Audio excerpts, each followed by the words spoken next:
Pessoal, tudo bem? Então, dando continuidade aqui, nós vamos falar sobre os cenários de emergência. Quais são esses cenários? Então, dividindo com vocês aqui a tabela 2, os cenários de emergência possuem, na tabela 2, né, vocês possuem os cenários de emergências possíveis na usina. Como que funciona aqui esse ponto? Você tem aqui na primeira coluna os tipos de emergência, na segunda coluna o meio de propagação, os receptores e o procedimento que seria utilizado para atender essa ocorrência. Então, o tipo de emergência seria o tipo vazamento, explosão, meio de propagação, solo, canaletas e os receptores. O solo, as edificações, o público externo, o ar, quem vai receber, quem vai ser envolvido nessa ocorrência. E o procedimento para controlar isso, né, seria aqui a medida de controle do cenário, que é o seu procedimento interno. Pegamos dois casos aqui como exemplo para a gente falar um pouquinho mais dele. Na verdade, um caso específico, o vazamento de amônia, né? A gente vai falar um pouco sobre essa possibilidade e o que deveria ser feito de forma mais ampla, né? Não simplesmente no caso de vocês, mas de uma forma mais ampla. Vazamento de produtos tóxicos, né? Então esse é o tipo de emergência, está aqui, ó. Meio de propagação, solo, canaletas, atmosfera, né? O ar atmosférico ali no próximo do local do vazamento. Solo, então são os receptores, sistema de drenagem, instalações e equipamentos. E por último aqui o procedimento. Então o P05 ele trata sobre essa emergência de forma específica aí na unidade. Vamos pegar aqui um outro caso, vazamento de gases inflamáveis. Então quais são os gases que vocês possuem aí que são inflamáveis? Qual que é aonde ele atua, né? Qual que é o meio de propagação dele aqui, ó? Atmosfera. Perfeito. Qual é o receptor? Público interno. Qual é o procedimento de controle dele interno? P15. Então, esses são alguns pontos aí, a tabela 2, o plano de atendimento de emergência. Temos amônia na planta? Temos amônia em solução. Então, a gente tem lá 1.700 litros no tanque da caldeira, tem mais 50 litros no tanque da caldeira auxiliar. Talvez hoje os valores não sejam mais esses, mas entenda que aqui tem o objetivo de treinamento, né, para a gente compreender o que seria isso na prática, em vez de simplesmente olhar aquela tabela. Qual que seria o exemplo aqui do inflamável? Hidrogênio, gás inflamável. Então eu tenho lá 1.137 metros cúbicos desse gás. Muito bem. Pegando um exemplo aqui e dando continuidade, né? A gente vê outros vazamentos, né, que poderiam ocorrer. Então vazamentos em regime de operação de emergência. Então nós poderíamos ter ali as emergências mais prováveis. Vazamento durante a recepção do produto. O vazamento durante a preparação da solução diluída de amônia. O vazamento na zona interna da bacia de contenção, das tubulações do sistema de injeção química, dos tanques de armazenamento e das bombas dosadoras. Vazamento na zona externa da bacia de contenção. Então, onde poderia vir a ocorrer esse tipo de situação aqui, né? Esse vazamento de produtos tóxicos? Um exemplo seria com relação à amônia e nesse cenário aqui. Muito bem. O que nós poderíamos fazer num caso desse?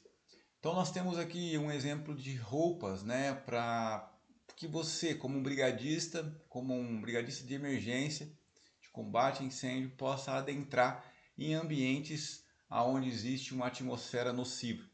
Uma atmosfera que muitas vezes é IPVS, né, o imediatamente perigoso à vida e à saúde. Você deve conhecer isso se você já fez um curso de espaço confinado baseado na NR33. Muito bem. Aqui nós damos exemplo de uma roupa classe A. Não é o caso da Thermop, né? Sabemos disso, não é o caso, até pela quantidade que temos. Mas é uma roupa para situações mais críticas. Ela fornece no mínimo 30 minutos de proteção contra mais de 320 riscos químicos, né?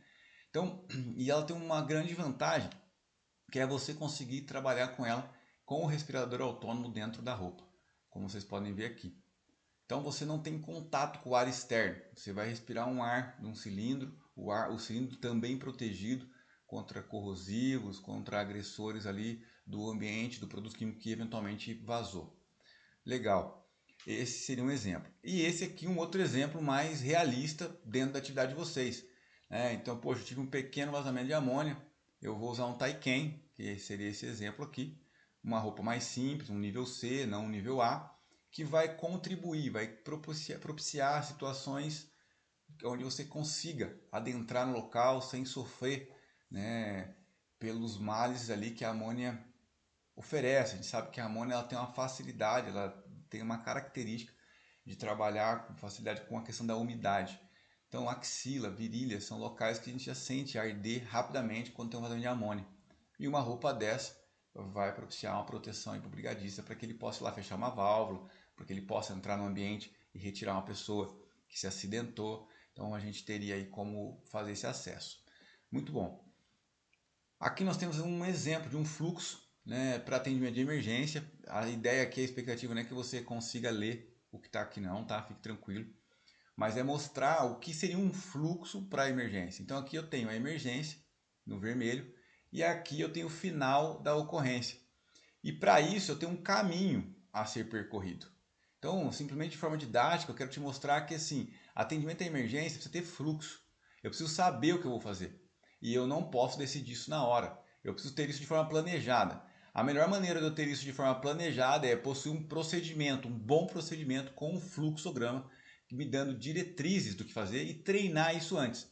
Então, por exemplo, emergência, isolar o local. Há necessidade de evacuação? Eu preciso que todo mundo abandone? Então você vai analisar isso, né, de acordo com o seu procedimento. Eu preciso, porque a quantidade é grande, etc. Tá, o pessoal evacuou? Evacuou. Qual que é a próxima etapa? A próxima etapa é fazer o acesso para tentar interromper o vazamento. Então vamos fazer isso. E aí você vai caminhando por esse fluxo para que você consiga ter um êxito na operação.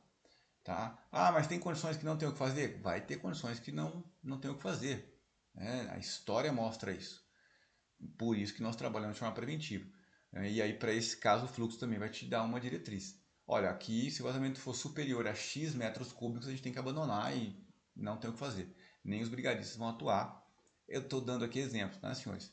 Então é importante compreender isso.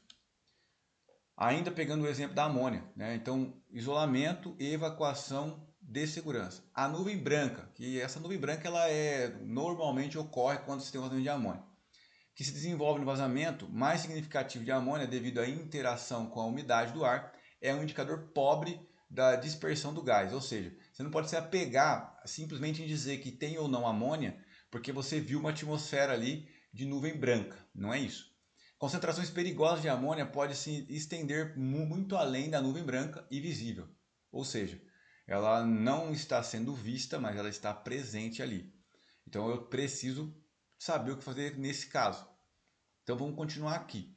Então, tal como uma mistura de ar, vapor, que pode ser incolor e permanecer próximo ao solo, né, por ela ser mais densa. O isolamento e a evacuação para ocorrências envolvendo amônia devem ser realizados conforme as medidas fixadas na tabela abaixo.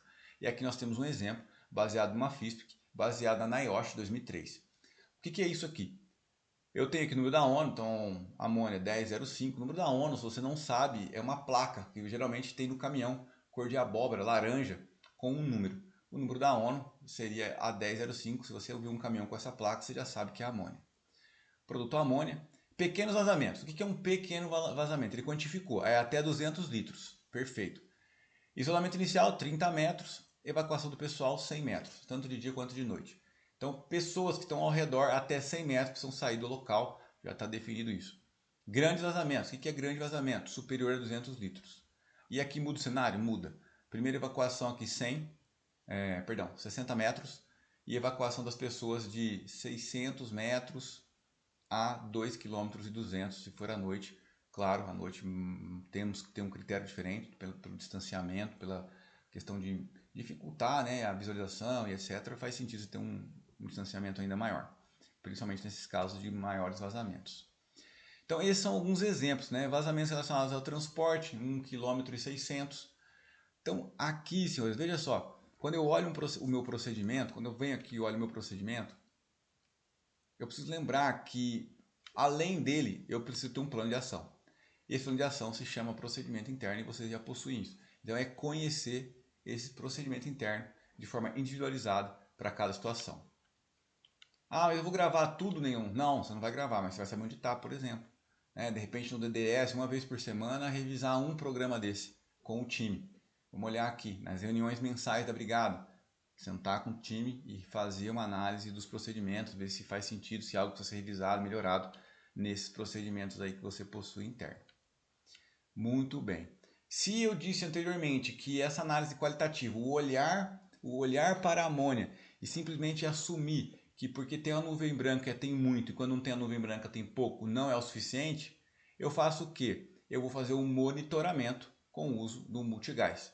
Tá? Então, esse é o procedimento correto para que você tenha certeza que não tem amônia. A liberação da área para os reparos definitivos nos recipientes ou equipamentos danificados somente deverá ocorrer após a aferição de uma concentração menor do que 5 ppm, que são parte por milhões, e você sabe disso. Então é excelente. Esse é um bom exemplo de como a gente tem que atuar. Não é aleatoriamente, o brigadista ele não foi chamado para ser o super-herói, ele foi chamado para contribuir para a segurança da unidade. Senhores, então eu vou fechando aqui mais essa etapa do nosso treinamento e nós já voltamos aí, não terminou, temos ainda bastante coisa aí para ver nesse treinamento e aqui fica um exemplo então de situações de emergência e do procedimento interno de vocês, tá bom? Até daqui a pouco, até no próximo módulo, a gente já se encontra.